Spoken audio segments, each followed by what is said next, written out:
Hi,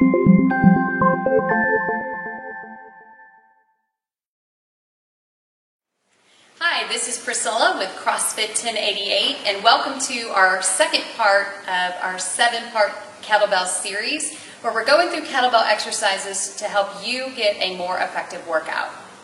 Today's exercise is called the goblet squat, and we're going to use the kettlebell as our weight for it. Let's talk a little bit about two things that I want you to think about when you do the squat. Number one to consider is the weight for this movement. This can be a little bit lighter depending on how mobile you are. So depth in your squat is important, and I would rather you have a light weight and be able to go deep than to get a heavy weight that you can hold on to, but you can't squat very deep. So when you think about weight, make sure you can get deep enough first and then add the weight on top. So if you need to do this today with no kettlebell at all, then that is just where you are. And then when you can start adding that weight of the kettlebell in, then you can increase the weight and go from there. If you already have a good squat, I would suggest that you need to use 20 to 35 pounds if you're a lady, and if you're a guy, somewhere between 40 and 55 pounds. The second thing I want you to think about is keeping your core tight and your chest high. The kettlebell is going to be on the front side of your body, and so it's going to pull you forward a little bit. You're going to have to use your back and squeeze the shoulder blades to help keep yourself upright. So those are the two things I want you to think about when we're dealing with the goblet squat. So let's take a look at the setup. Here's my kettlebell. I'm going to hold it at the base of the handles, and I'm going to keep it close to my chest. So instead of like hugging it like so, or letting it hang, or putting it on the side. Those are all different movements and some variations of the squat, but in this demo, we're going to hold it here to the chest.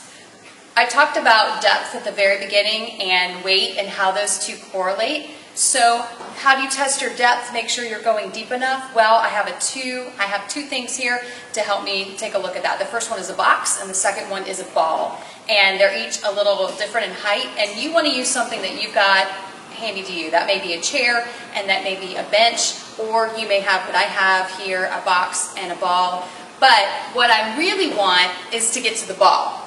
The box, the bench, the chair are all steps toward that, but I want to get to the ball because I'm getting my hips lower than my knee crease, and that is a good thing. To be able to bend down and get lower than parallel is what the body was meant to do, and we want to keep encouraging that and keep moving in that range of motion so that our knees stay healthy and our hips stay healthy and the muscles around those stay strong. So your setup, as I said, is here at the chest, and as a marker, I'm going to stand in front of my box and just make sure that I can get down and stand back up. And then just grazing that box and then standing back up. If that feels good to you, then you're going to move on and you're going to try to go lower. And so now I'm going to tap my hips to the ball, keeping that chest high. Make sure that your heels are staying down and then they're not coming up off the floor.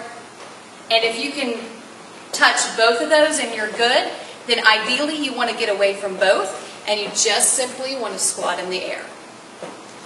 Having that guide, I know how deep I need to go, and so I've trained my body to get those hips down so that I'm maximizing the effectiveness of the squat. Simply put the kettlebell down and your goblet squat is done. Try this movement in your workouts this week and see how it goes. Make sure that you're getting to the right depth. Add the weight as you need. Make a comment below. Let us know how it's working for you. And stay tuned next week where we'll be introducing a new kettlebell movement.